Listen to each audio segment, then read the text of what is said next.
Good morning dear student, welcome you all. देखिए, आजकल हम लीनियर इक्वेशंस पढ़ रहे हैं और इसी से रिलेटेड क्वेश्चन भी कर रहे हैं। बड़ा इंपॉर्टेंट चैप्टर है, बड़ा इंटरेस्टिंग भी है। तो चलिए एक्सरसाइज 3.2 का क्वेश्चन नंबर 3 करते हैं। क्वेश्चन नंबर 3 का फर्स्ट पार्ट, ठीक हो गया। क्वेश्चन आपका, अनुपातों A1/A2, B1/B2 और C1/C2 की तुलना कर ज्ञात कीजिए कि निम्न रैखिक समीकरणों के युग्म संगत हैं या असंगत। On comparing the ratios A1/A2, B1/B2 and C1/C2, find out whether the following pair of linear equations are consistent or inconsistent। आपको दिखाना है कि ये इक्वेशंस जो दो दे रखी हैं आपको, लीनियर इक्वेशन है, रैखिक समीकरण हैं, टू वेरिएबल्स में हैं, ये कंसिस्टेंट हैं या इनकंसिस्टेंट हैं, ये संगत हैं या असंगत हैं। तो इस बात को आपको अच्छी तरह ज्ञात हो गया होगा कि इससे पहले भी हमने कंसिस्टेंट और इनकंसिस्टेंट या कहेंगे संगत अथवा असंगत के बारे में डिटेल में चर्चा की है। संगत मतलब कंसिस्टेंट, कंसिस्टेंट बोलेंगे या संगत बोलेंगे, हिंदी इंग्लिश का मीडियम, हिंदी इंग्लिश का अंतर है, बाकी कुछ नहीं। कंसिस्टेंट कहेंगे या संगत कहेंगे, मीन्स जो पेयर ऑफ लीनियर इक्वेशंस हैं उनका यदि सॉल्यूशन आता है, यदि उनका हल आता है, चाहे वो यूनिक सॉल्यूशन है, चाहे वो इनफाइनाइट सॉल्यूशन है, चाहे वह अद्वितीय हल आता है या अनंत हल आता है, ऐसी स्थिति में समीकरण निकाय आपका संगत कंसिस्टेंट कहलाएगा। और यदि जो इक्वेशंस के पेयर दिया हुआ है, यदि इनका कोई सॉल्यूशन नहीं आता है, कोई सॉल्यूशन नहीं बनता है, तो आप कहेंगे कि ये इक्वेशंस क्या हैं, इनकंसिस्टेंट, असंगत हैं। ठीक है, और उसके लिए टेस्टिंग आपको पता है, मैं आता हूं उस पर। तो आप देखिए, आप डिस्टेंस जानते हैं कि linear equation in two linear equations in two variables, आपने इक्वेशंस जानते हैं आप किस रूप में होते हैं। General equation A1x plus B1y plus C1 is equal to 0, A2x plus B2y plus C2 is equal to 0, ऐसे रूप में होती है। तो इन इक्वेशंस का कंपैरिजन उनसे करते हैं। ठीक हो गया। आप लिखेंगे समीकरण ए की तुलना किससे कर रहा हूं, समीकरण ए की तुलना किससे कर रहा हूं student, A1x plus B1y plus C1 is equal to 0। तो मुझे क्या मिलता है, A1x plus B1y plus C1 is equal to 0 से इसकी कंपेरिजन करिए, तो दिस इंप्लाइज दैट आपको क्या मिलेगा, A1 is equal to x का कोएफिशिएंट A1 है, x का कोएफिशिएंट 3, तो A1 इज इक्वल टू 3 हो गया। B1 क्या मिल रहा है, y का कोएफिशिएंट B1 है, y का कोएफिशिएंट 2 है, तो 2 हो गया। C1 यहाँ पर कांस्टेंट है, यहाँ पर कांस्टेंट आपका -5 है। क्लियर हो गए। इस इक्वेशन से इसका कंपैरिजन करिए, x का कोएफिशिएंट 3 है, x का कोएफिशिएंट A1 है, तो A1 is equal to 3, y का कोएफिशिएंट 2 है, y का कोएफिशिएंट B1 है, तो B1 इज इक्वल टू 2। ठीक हो गया। और यहाँ पर कांस्टेंट आपका C1 है, यहाँ पर -5 है, तो C1 इज इक्वल टू -5 हो गया। अब आप देखिए दूसरी इक्वेशन को, देखिए कंपेयरिंग इक्वेशन 2 विद किसके साथ कंपेयर करते हैं, A2x plus B2y plus C2 is equal to 0 से इसका और इसका कंपेरिजन करते हैं। x का कोएफिशिएंट A2 है, x का कोएफिशिएंट 2 है, तो A2 is equal to 2, y का कोएफिशिएंट B2 है, y का कोएफिशिएंट -3 है, B2 is equal to -3, constant C2 है, कांस्टेंट -7 है, तो C2 इज इक्वल टू कितना हो गया, -7 हो गया। ये A2 की तरह है 2, ये B2 की जगह -3 और एक कांस्टेंट हो गया -7। ठीक है, अब आप निकालिए क्या, अब आप टेस्टिंग तो आप जानते हैं, मुझे निकालना है A1/A2। कितना होगा A1/A2, A1 आपका 3 है और A2 आपका 2 है, 3/2 आ गया। ठीक है। b1/b2 निकालिए, b1/b2 कितना है, दैट इज इक्वल टू 2/-3। ठीक है दोस्तों, ये है 3/2 और ये है 2/-3। तो इसका मतलब रिजल्ट क्या आ गया कि a1/a2 is not equal to b1/b2। a1/a2 की जो वैल्यू आई वह b1/b2 के बराबर नहीं है। ये 3/2 है और ये क्या है 2/-3 है। ये दोनों इक्वल नहीं है दोस्तों। इसका मतलब ये कंडीशन किसके लिए है, ये कंडीशन आती है यूनिक सॉल्यूशन के लिए। अद्वितीय हल, एक हल, और जब हल आ रहा है, यूनिक सॉल्यूशन है, हल है, समीकरण निकाय का सिस्टम ऑफ इक्वेशंस हैं, इनका एक सॉल्यूशन आ रहा है, एक सॉल्यूशन होगा, यूनिक सॉल्यूशन होगा, it means this implies that क्या कह रहे हैं, linear following pairs of linear equations are consistent। ठीक है, तो linear equations are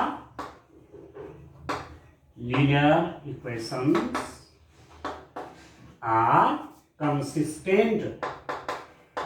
बस, ठीक है, linear equations are रैखिक समीकरण युग्म।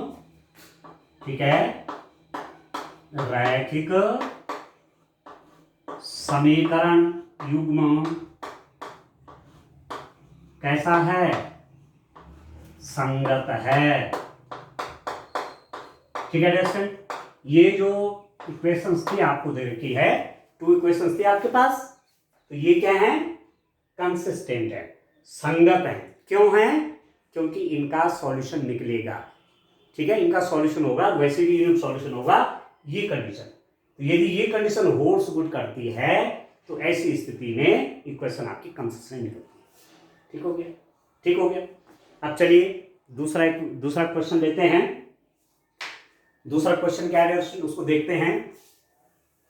ठीक है, तो इस टाइप से इक्वेशन आपने करने हैं। जो टेस्टिंग आपको बताई वो टेस्टिंग में आपको बिल्कुल याद कर देना है। और सिंपल सी बात है, बहुत कठिन बात भी नहीं है याद जैसे करने के लिए, तो दिमाग में रख देना आपको। ठीक हो गया। अब चलिए इसका सेकंड पार्ट देखते हैं।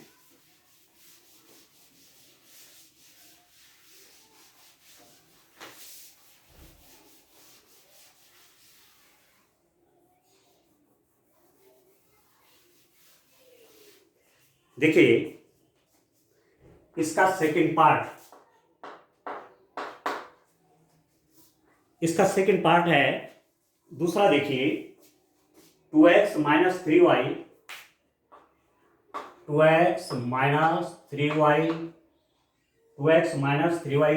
8, या इसको कैसे लिख दूंगा डियर स्टूडेंट, 2x - 3y -8 = 0। इसको इक्वेशन नंबर 1 कर लेता हूं। ठीक है, इस इक्वेशन को कैसे लिख दिया, 2x - 3y, right hand side से लेफ्ट हैंड साइड में लिया है, 8 को माइनस हो जाएगा वो। और दूसरी इक्वेशन आपके पास यहां पर दे रखी है 4x - 6y = 9, या इसको मैं कैसे लिख सकता हूं, 4x - 6y - 9 = 0। ये आपका इक्वेशन नंबर 2 आ गया। 2x - 3y - 8 = 0, 4x - 6y - 9 = 0। ये 2 इक्वेशंस। ठीक है, इन इक्वेशंस को आपने देखना है कि कंसिस्टेंट है या इनकंसिस्टेंट है, संगत है या असंगत। ठीक हो गया। तो कंपेयरिंग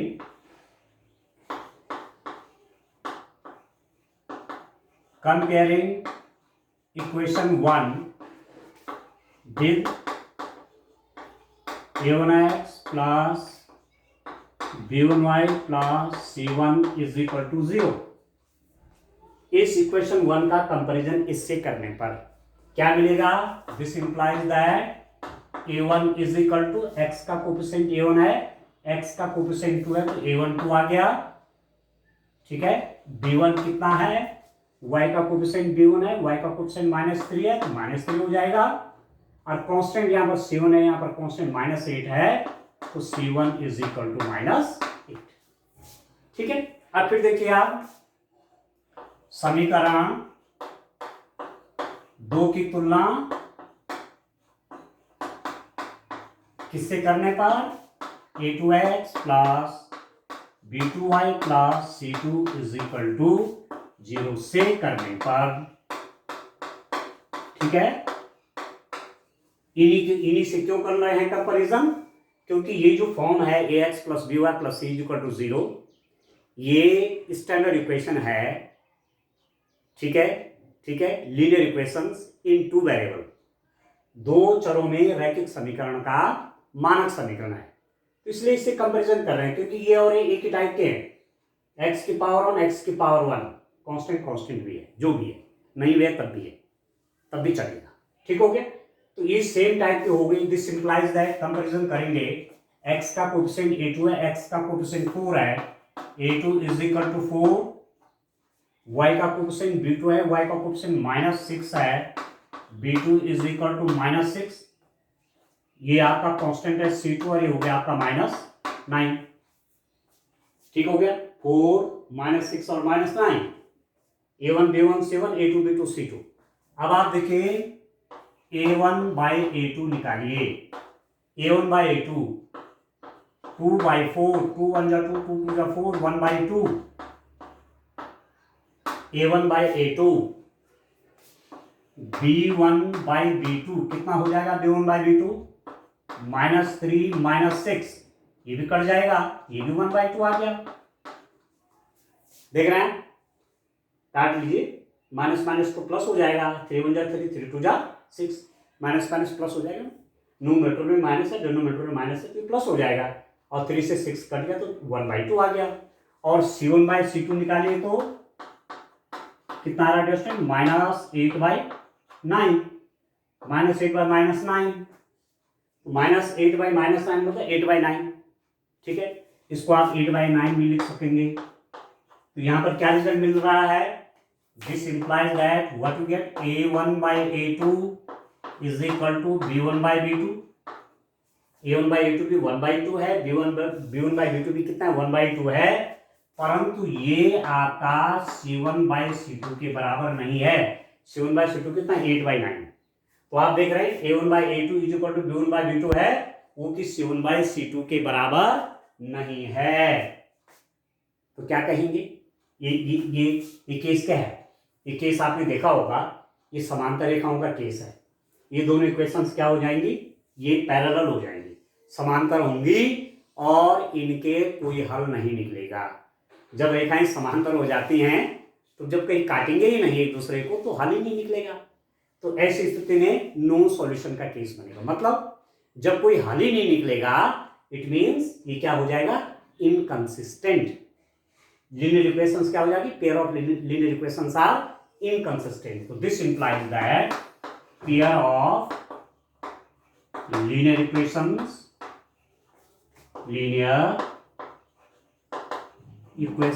are inconsistent, ठीक है, ठीक है। पेयर ऑफ लीनियर इक्वेशंस क्या हैं, रैखिक समीकरण युग्म, हिंदी में लिख देते हैं रैखिक समीकरण युग्म, रैखिक समीकरण युग्म असंगत है, असंगत है, ठीक है। इनकंसिस्टेंट है, असंगत है, मतलब नो सॉल्यूशन वाली केस है। इन लीनियर इक्वेशन जो पेयर में हैं, जोड़े में हैं, इनका कोई हल नहीं निकलेगा।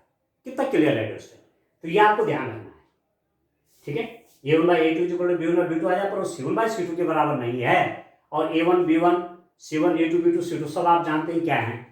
तो ऐसी स्थिति में ये बात ही जो होती है, तो क्या बोलेंगे, इंग्लिश में बोलेंगे इनकंसिस्टेंट, हिंदी में बोलेंगे असंगत। अर्थ क्या हुआ, नो सॉल्यूशन, कोई हल नहीं, एक्स वाई के ऐसे कोई मान नहीं निकलेंगे जो इन दोनों इक्वेशंस को सेटिस्फाई करेंगे।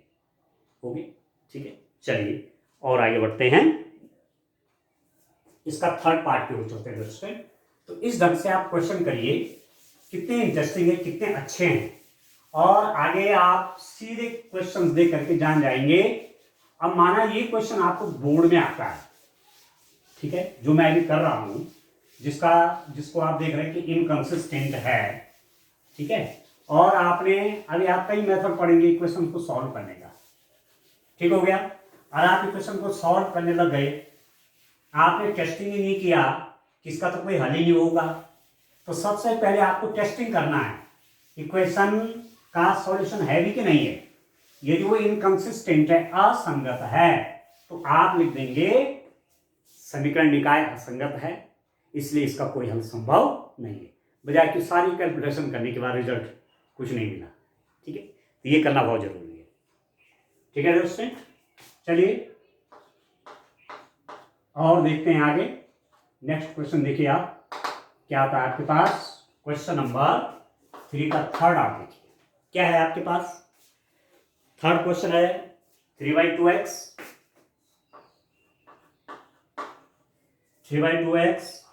Plus 5/3y 3/2x plus 5/3y equal to 7।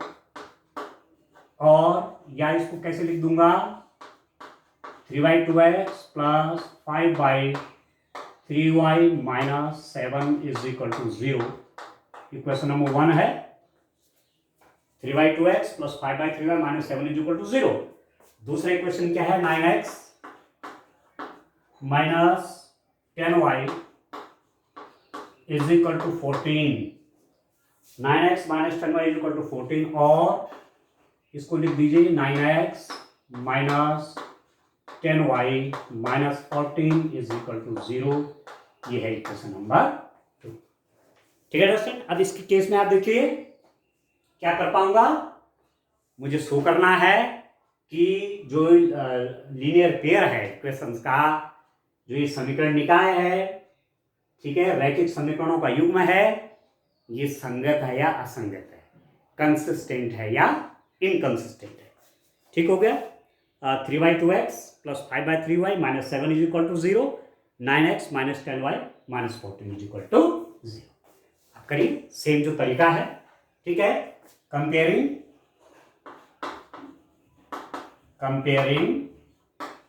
Equation 1 with equation 1 का कंपेरिजन किसके साथ करेंगे आप, a1x plus b1y plus c1 is equal to 0। We gate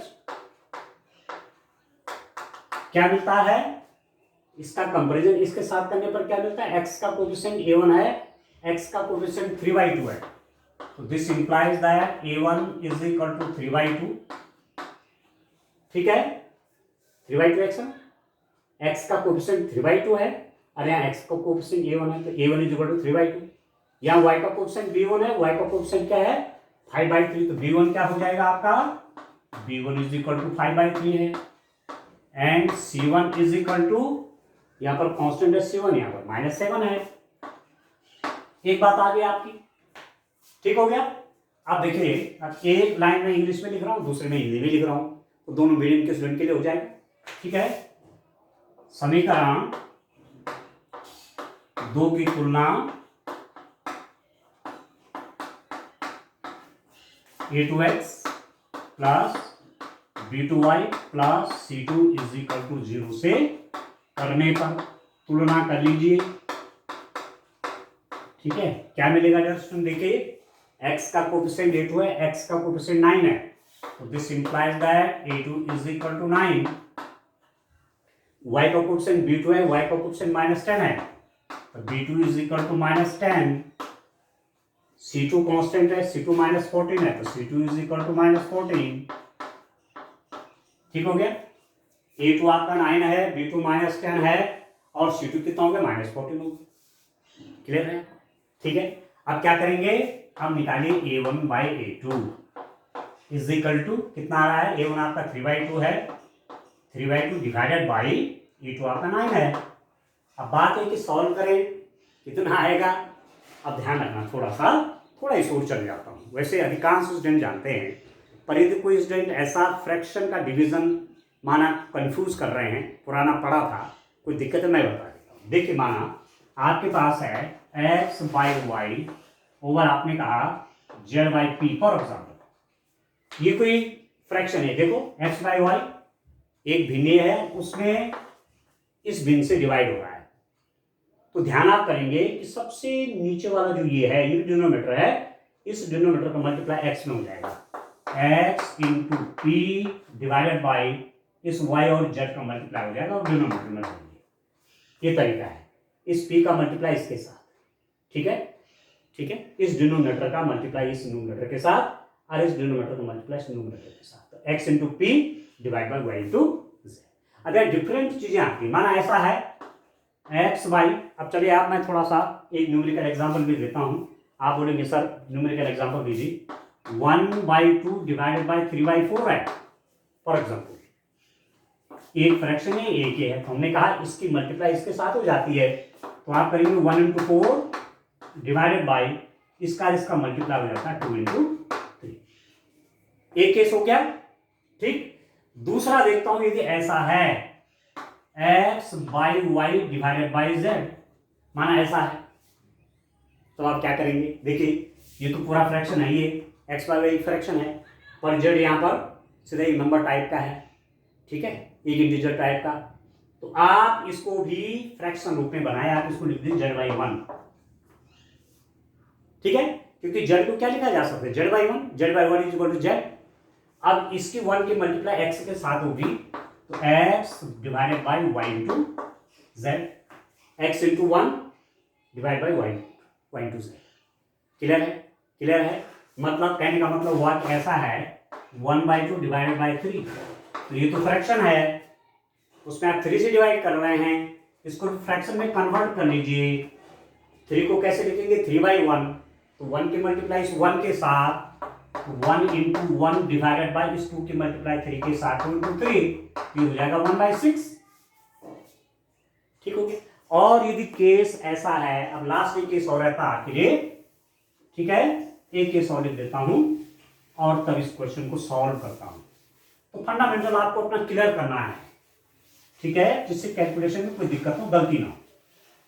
माना एक केस क्या है, मैं कह रहा हूं केस है x divide by y by z, ऐसा है, न्यूमरेटर में एक्स है और डिनोमिनेटर में फ्रैक्शन के रूप में है वाई बाई जेड।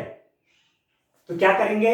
इस एक्स को भी फ्रैक्शन के रूप में बनाएंगे, ऐसे एक्स बाई 1, एक्स को क्या लिखेंगे? एक्स बाई 1, अरे होगा वाई बाई जेड, तो जेड की मल्टीप्लाई एक्स के साथ एक्स इंटू जेड बटे वाई, एक्स इंटू जेड बटे वाई इंटू 1 वाई, ठीक है।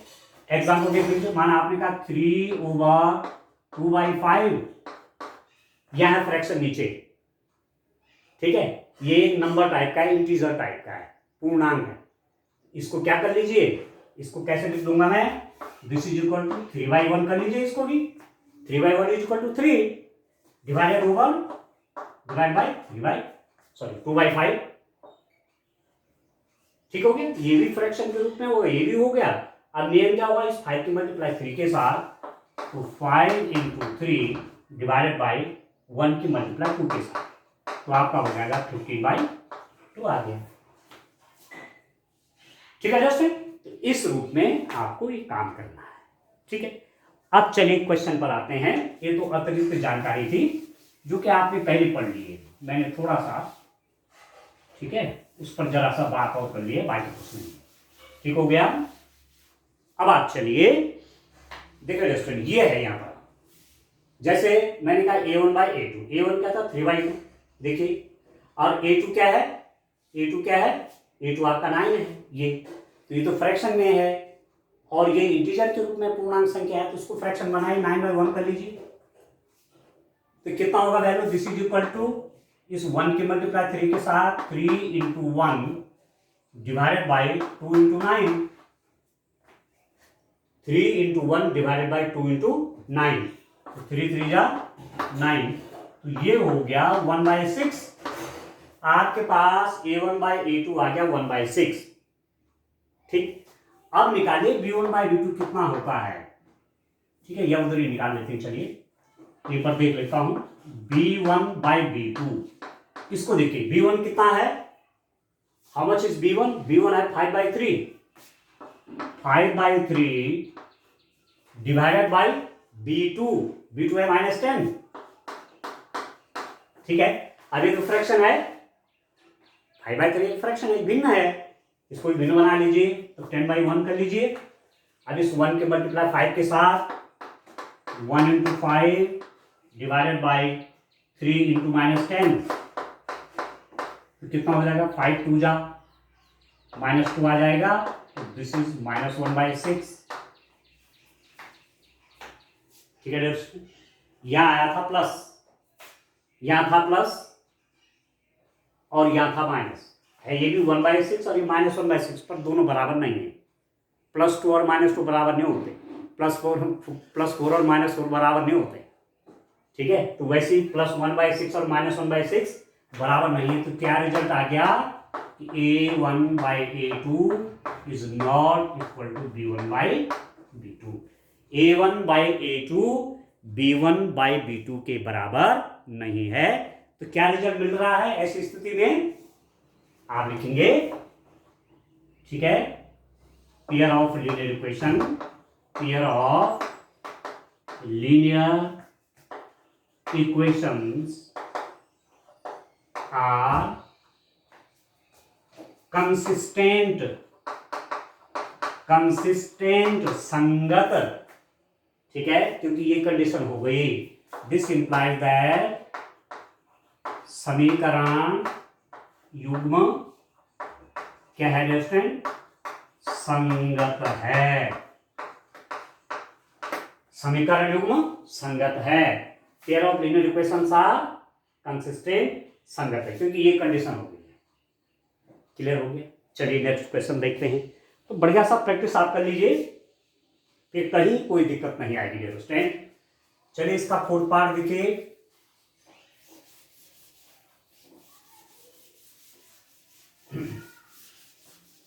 अब आपकी समझ में क्लियर आ रहा होगा दोस्तों, और इस टाइप के पहले भी हमने क्वेश्चन किए हुए हैं। ठीक है, ये जो कंडीशंस है ना डिफरेंट, A1/A2 और B1/B2 C1/C2 का रिलेशन है जो, वो हमने पहले भी, इसमें हमने पहले भी एक्सप्लेनेशन की हुई है। तो क्वेश्चन नंबर 3 का 4th पार्ट आप देखिए। 4th पार्ट है जो स्टूडेंट आपके पास 5x - 3y, 5x - 3y is equal to 11, या क्या लिख दूंगा, 5x - 3y - 11 is equal to 0, यह आपका इक्वेशन नंबर 1 है। दूसरी इक्वेशन है 2x + 2y, 2x प्लस नहीं, 4th वाला पढ़ रहा हूँ इक्वेशन, 5x - 3y = 11 है, तो आपने लिखा 5x - 3y - 11 = 0। दूसरा है, ये चेंज है डेट स्टेट, क्या है, -10x plus 6y is equal to -22, या क्या लिख देंगे, -10x प्लस 6y, इस -22 को राइट हैंड साइड से लेफ्ट हैंड साइड में ले लूंगा, साइन है नेगेटिव, यहाँ के प्लस हो जाएगा, +22 is equal to 0, equation number 2। ठीक हो गया, 5x - 3y is equal to 11, ठीक हो गया, और -10x plus 6y plus 22 is equal to 0, ये हो क्लियर हो गया। अब आपके तरीका वही है, समीकरणों को पहले कंपैरिजन करना है। ठीक है, समीकरण ए की तुलना किससे कर लेंगे, A1x plus B1y plus C1 is equal to 0, तो हमें क्या मिलेगा। ठीक है, इसका कंपैरिजन इससे करिए तो x का कोफिशिएंट A1 है, x का कोफिशिएंट 5 है, तो this implies that A1 is equal to 5, y का कोफिशिएंट B1 है, y का कोफिशिएंट -3 है, तो B1 is equal to -3, constant C1 है, कांस्टेंट -11 है, तो C1 इज इक्वल टू -11, एक बात है आ गई। ठीक है, 5 हो गया, -3 है, -11। अब देखिए कंपेयरिंग कंपेयरिंग इक्वेशन 2 विथ किसके साथ कंपैरिजन करूंगा, a2x plus b2y plus c2 is equal to 0। इस इक्वेशन 2 के कंपैरिजन इसके साथ करेंगे तो क्या मिलेगा, this implies that a2 is equal to x का कोफिशिएंट a2 है, x का कोफिशिएंट -10 है तो -10 हो गया, y का कोफिशिएंट b2 है तो b2 इज इक्वल टू, यहां पर y का कोफिशिएंट 6 है तो 6 हो गया, c2 is equal to c2 और यहां पर कांस्टेंट आपका 22 है, ये हो गया, ठीक हो गया, -10, 6 और 22। अब आप निकाल लीजिए a1/a2, a1/a2 कितना हो गया, 5 ओवर -10, 5 और -10, 5 1 जो 5, 5 2 जा 10, तो ये बन गया -1/2। आप चलिए ऐसे रहने दीजिए इसको, जो भी 5 से कैंसिल करके, ठीक।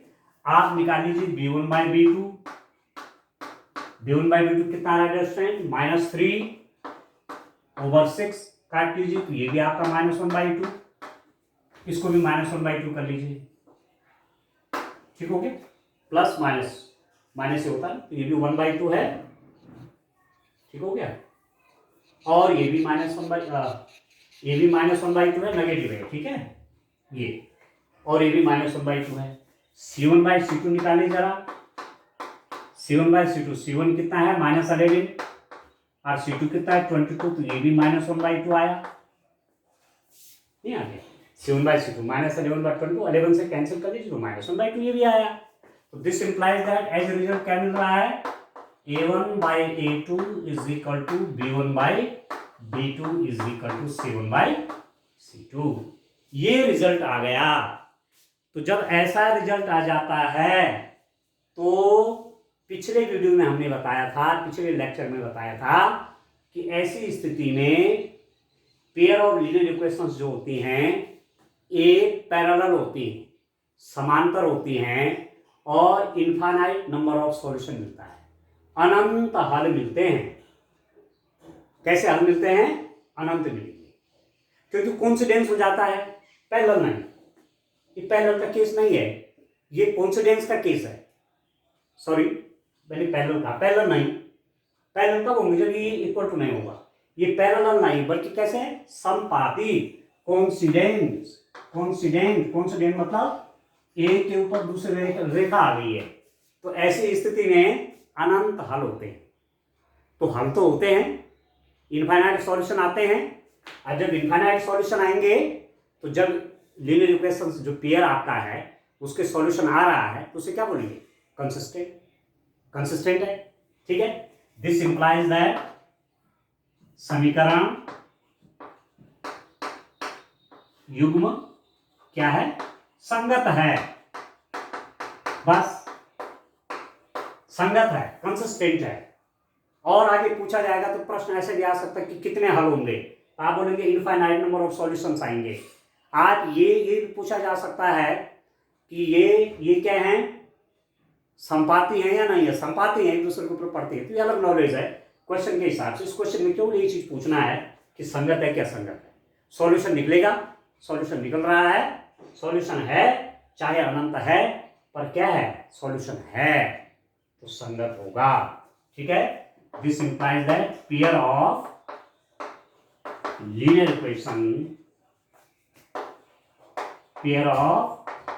इक्वेशंस आर कंसिस्टेंट, ठीक है दोस्तों, समझ गए ना, क्लियर, ऐसे करना है, तो ये भी आपका कंसिस्टेंट है, ठीक हो गया, ठीक हो गया।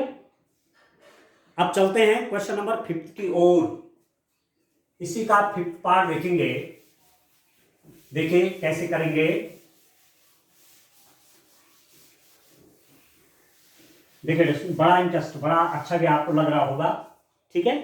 अरे क्वेश्चन आपके एग्जाम में आएंगे, ऐसे क्वेश्चन एग्जाम में आपसे पूछे ही जाएंगे, ठीक है, आप याद रखिए, तो बड़ा अच्छा है, एग्जाम के लिए आपकी प्रैक्टिस बढ़िया हो जाएगी, और बड़ा ही इंपॉर्टेंस भी है इनकी, अलजेब्रा में इक्वेशंस का बहुत अधिक इंपॉर्टेंस है, ठीक हो गया। अब क्वेश्चन नंबर 3 का फिफ्थ पार्ट की ओर आते हैं स्टूडेंट। क्वेश्चन नंबर 5 देखिए, 3 का 5 आपके पास है 4/3x plus 2y is equal to 8, और इसको लिख सकता हूं मैं 4/3x plus 2y minus 8 is equal to 0। Equation number 1, एक plus side left hand side में ले आएगी, -8 हो गया। दूसरी इक्वेशन क्या है, 2x plus 3y is equal to 12, और इसको लिख दूंगा 2x plus 3y minus 12 is equal to 0। Equation number right hand side में ना 12, लेफ्ट हैंड में नेगेटिव हो जाएगा, -12 आ गया। ये राइट हैंड साइड में प्लस 8 था तो लेफ्ट हैंड साइड ले आया, पक्ष बदल गया, ठीक है, तो -8 हो गया। ठीक है स्टूडेंट, अब आप देखिए 4/3x plus 2y minus 8 is equal to 0, 2x plus 3y minus 12 is equal to 0। ये है पेयर ऑफ लीनियर इक्वेशन है। ठीक हो गया। अब आप क्या करेंगे,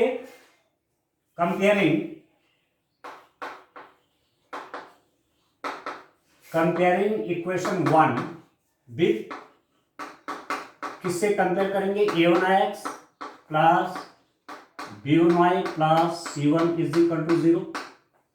कंपेयरिंग इक्वेशन 1, इसका कंपैरिजन इससे करिए तो दिस इंप्लाइज दैट क्या मिलेगा, x का कोएफिशिएंट a1 है, x का कोएफिशिएंट 4/3 तो a1 is equal to 4/3, y का कोएफिशिएंट b1 है, y का कोएफिशिएंट 2 है तो b1 is equal to 2, constant c1 है, कांस्टेंट -8 तो c1 इज इक्वल टू -8। ठीक हो गया, 4/3 b1 आपका 2 आ गया, c1 -8 आ गया। ठीक है, अब देखिए समीकरण 2 की तुलना किससे करेंगे dear student, a2x plus b2y plus c2 is equal to 0। क्या मिलेगा हमको, x का कोएफिशिएंट a2 है, x का कोएफिशिएंट 2 है तो a2, this implies that a2 is equal to 2, y का कोएफिशिएंट b2 है, y का कोएफिशिएंट 3 है तो b2 इज इक्वल टू 3।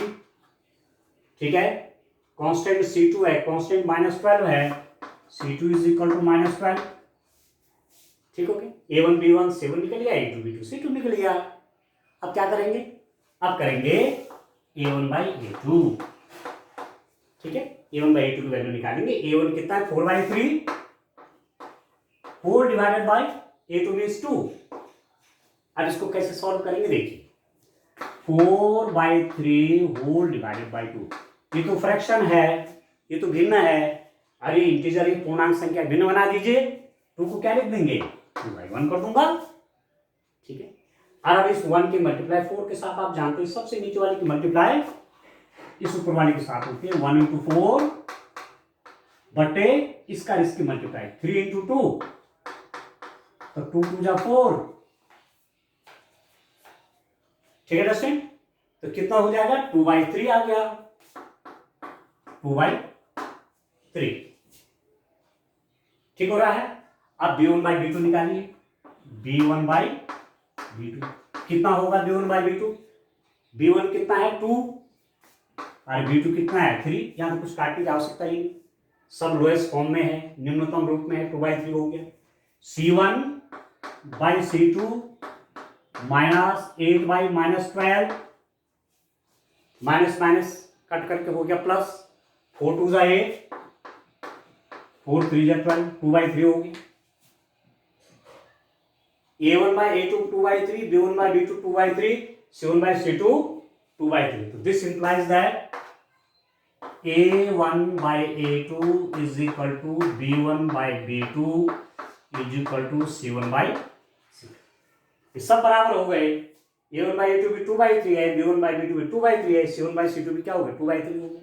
अब जब ऐसी कंडीशन होती है तो जो पेयर ऑफ लीनियर इक्वेशंस हैं, ये जो समीकरण युग्म हैं, ठीक है, या इक्वेशन पेयर्स जो है, ठीक है, ठीक है, ये क्या होती है ऐसी स्थिति में, ये होती है संपाती।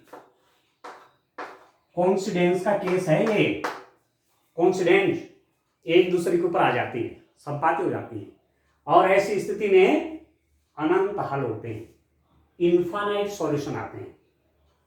तो 3 प्रश्न पूछे जा रहे हैं एक साथ, संपादी, कोइंसिडेंट, सॉल्यूशन की बात है तो इनफाइनाइट नंबर ऑफ सॉल्यूशन, अनंत हल, और जब हल आ रहे हैं, हल हो रहे हैं, तो फिर क्या संगत है, क्या संगत है, संगत, consistent, because we are getting the solution. Even the number of the solutions are infinite, but we have the solution. We have a solution. So the system of linear equations are consistent. ठीक हो गया? This implies that समीकरण युग्म क्या है, संगत है। ठीक है, equations, this implies that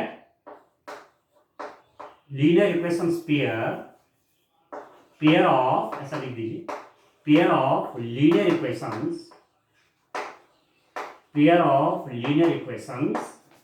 are consistent. Pair of linear equations are consistent. समीकरण निकाय संगत है, कंसिस्टेंट है। ठीक है डियर स्टूडेंट, ठीक है, बस इस रूप में करना है। क्वेश्चन नंबर 3 के हमने 5 पार्ट्स कर लिए हैं। ठीक है, ठीक है, अब आप समझ गए। अब एक समरी आपको दे देता हूं, लास्ट में एक समराइज कर देते हैं। भले एक क्वेश्चन में ही एक लेक्चर हो जा रहा है, परंतु इसके 5 पार्ट है। आप इसको सिंगल क्वेश्चन ना समझ करके इसको ये समझेंगे कि 5 क्वेश्चन करते हमने। ठीक हो गया, और आपके पास टाइम भी है, ऐसा नहीं कि टाइम नहीं है, टाइम है आपके पास, तो ढंग से करिए काम को। ठीक हो गया, बढ़िया ढंग से आप काम करेंगे तो आपको कोई दिक्कत नहीं आएगा।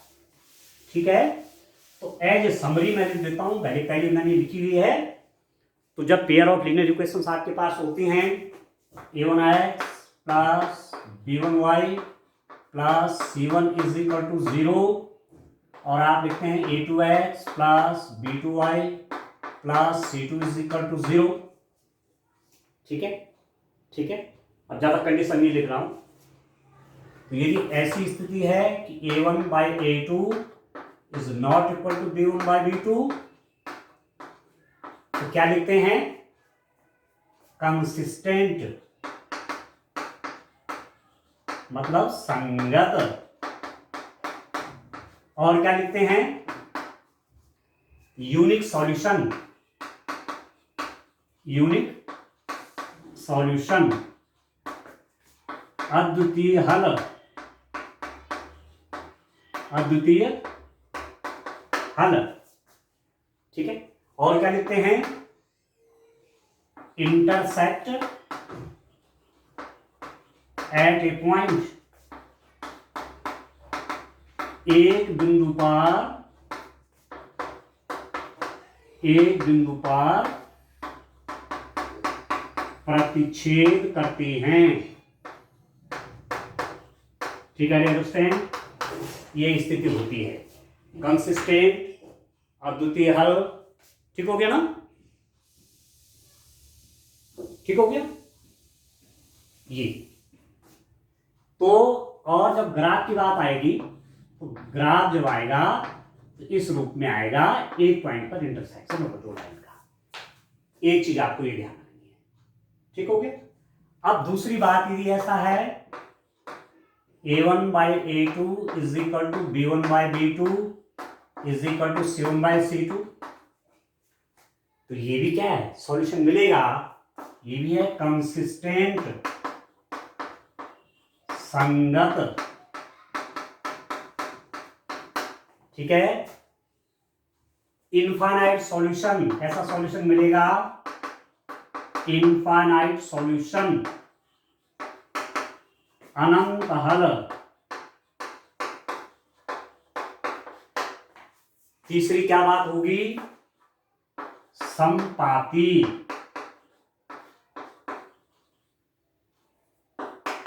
कोइंसिडेंट, संपाती हैं। ठीक हो गया। इनफाइनाइट सॉल्यूशन होगा, कंसिस्टेंट होंगे और संपातिक कोइंसिडेंट होंगे। कहने का मतलब हुआ कि जब ग्राफ खींचेंगे तो ऐसा आएगा, एक के ऊपर दूसरे आ जाएगी ये। ठीक है दोस्तों। तीसरी बात आती है A1/A2 is equal to B1/B2 है, which is not equal to C1/C2 है। तो आप लिखेंगे इनकंसिस्टेंट